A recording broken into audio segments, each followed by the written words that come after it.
बघा, दोन संख्या x व y ह्या तिसरी संख्या z पेक्षा अनुक्रमे 20% व 28% कमी आहेत, म्हणजेच लहान आहेत. तर y ही संख्या x पेक्षा कितीने लहान? प्रश्न सोडवायचा कसा? लक्ष द्या, इथं संख्या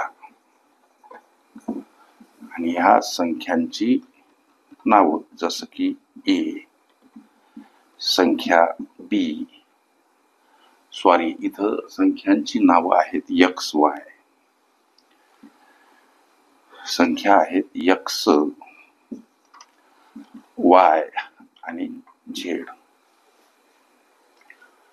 गणित म्हणते दोन संख्या x आणि y ह्या z पेक्षा अनुक्रमे 20% आणि 28% कमी आहेत, म्हणजेच लहान आहेत. म्हणून ही z संख्या, उदाहरणार्थ 100 समजू, 100 चे 20% 20, 100 चे 28% 28 होतात. x आणि y ह्या दोन संख्या z पेक्षा अनुक्रमे 20% आणि 28% कमी. 100 चे 20%, लक्ष द्या, ही संख्या 20% कमी, ही संख्या अनुक्रमे, या शब्दाचा अर्थ क्रमशः x z पेक्षा 20% कमी, y z पेक्षा 28% कमी.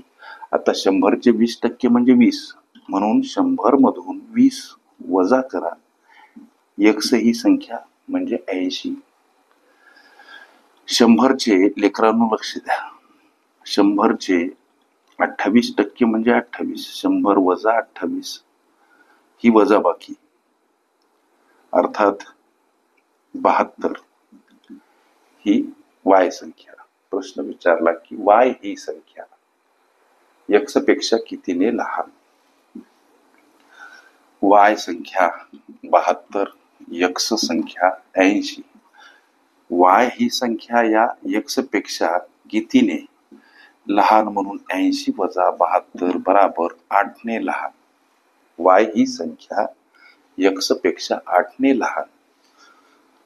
8 x ही संख्या छेदस्थानी मांडा. उत्तर टक्क्यामध्ये हवं.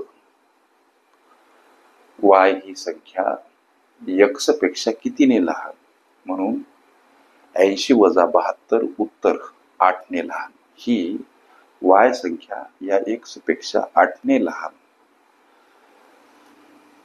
80 ला 8 लहान, तर 100 ला किती लहान, असा प्रश्न.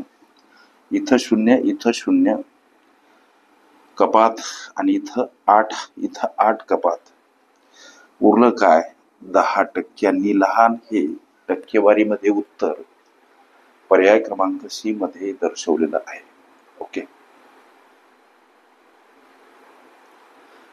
शेकडेवारी ही माझी प्लेलिस्ट अवश्य बघा. त्यामध्ये विविध स्पर्धकांनी विविध अंकांनी विचारल्या संभाव्य अशा असंख्य प्रश्नांचा सराव तुम्हाला करता येईल.